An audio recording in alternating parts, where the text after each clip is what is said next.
Cette africanité que vous regardez, nous accueillons à présent Thomas Gilles, représentant, s'il en est, de Seriba, directeur du Comité international des Jeux de la francophonie et auteur de nombreuses réflexions sur cet événement qui est très important. On va parler avec vous, bien sûr, de cette 8e édition des Jeux de la francophonie. À nos côtés également, le comédien congolais Chris Nyanguna. Soyez le bienvenu. Merci. Vous avez certainement des choses à dire autour de cette circonstance qui réunit des jeunes Africains de tout le continent. Vous êtes vous-même l'un des acteurs de la vie culturelle les plus importants. Vous connaissiez notre invité ? Je l'ai vu à la télé il y a quelques jours. Comme tout le monde. Comme tout le monde. Thomas ? Oui, je le connaissais pour être lauréat donc, des Jeux en 2009. Voilà.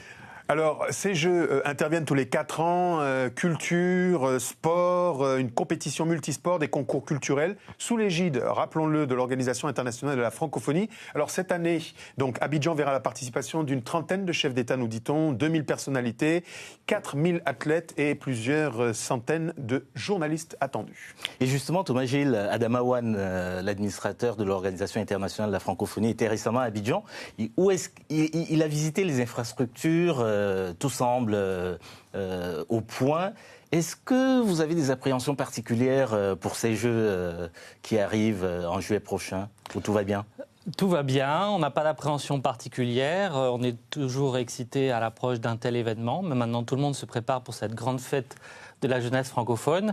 Les États se préparent, on a 55 États engagés déjà, 4000 jeunes talents artistes et sportifs attendus.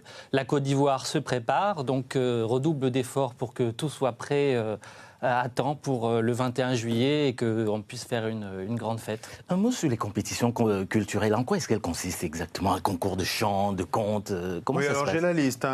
Concours de chant, de conte, de danse, de création, la littérature, la chanson, les arts visuels, entre autres. C'est ça, on a 12 concours culturels, donc c'est ce qui fait la particularité des Jeux de la francophonie, puisque c'est un concept original unique au monde. On allie les arts et les sports, et là il y a 12 concours culturels, chansons, danse, il y a les arts de la rue, et j'en passe, et il y a aussi toutes les compétitions sportives, donc voilà, ce sont des concours culturels, c'est les Jeux de la francophonie qui permettent d'offrir ça aux artistes. Alors Chris Nyanguna, je disais que vous êtes l'un des acteurs les plus actifs de la scène, on va dire, de créativité ou de création africaine. C'est vous qui le dites. Sur les planches, je l'assume, accordez-le-moi. Notamment aux côtés de votre frère, avec lequel vous portez tout à fait le festival Mansina sur scène. C'est pas toujours facile pour les créateurs, notamment sur le terreau du théâtre, d'exister, des difficultés d'appui, de financement, d'accès à la diffusion. Autour de ces jeux, on voit qu'il y a une compétition entre plusieurs disciplines. Ça a du sens pour vous ? Vous y trouvez une résonance ? Déjà, pour commencer, le théâtre ne figure pas parmi les disciplines qui sont retenues au jeu. Dommage pour nous. J'ai jamais compris pourquoi et j'ai jamais posé la question. On va se mettre d'accord. Il y a un boxeur ici. Monsieur représente l'institution. On peut l'interpeller, mais il n'y a pas de... Ouais, mais le boxeur est de mon côté. Oui, mais justement, moi je suis un médiateur, si vous voulez. Je n'aurais pas le poids. Interpeller ce monsieur. Non. Donc il y a cette question du théâtre. Le théâtre n'est pas retenu parmi les disciplines. J'aurais cru entendre que c'est parce que le théâtre aurait des exigences techniques peut-être plus dures, mais enfin, je comprends toujours pas. Mais l'idée du concours elle-même, moi, me fait poser beaucoup de questions. Parce que je ne vois pas en quoi on va comparer deux littératures.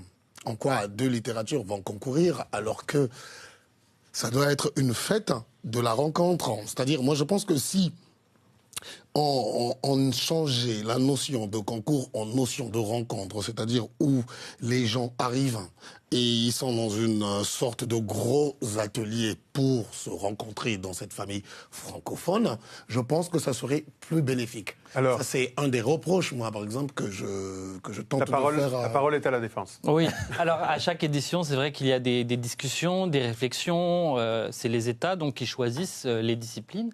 Il y a des critères aussi d'appréciation. Donc, les États choisissent que ce soit, par exemple, le conte et conteur qui vont être à cette édition. Et à chaque 4 ans, chaque édition, on remet à plat et on regarde est-ce qu'on reconduit les mêmes disciplines ou est-ce qu'on en améliore d'autres. Mais c'est vrai qu'on ne peut pas accueillir tout le monde. Il y a beaucoup de demandes, que ce soit le théâtre ou d'autres. La boxe, avant, était au programme, maintenant est sortie du programme pour en accueillir d'autres, la lutte libre et la lutte africaine, mais peut-être ça reviendra plus tard. Donc en fait, c'est ça. C'est chaque 4 ans, on remet des disciplines. Il y a quand même 12 concours culturels et 9 compétitions compétition sportive. Si on étend trop, après, on changera de taille d'événement. Et pour l'instant, c'est un événement qui reste à taille humaine. Comme on dit à Abidjan, en même temps et mieux.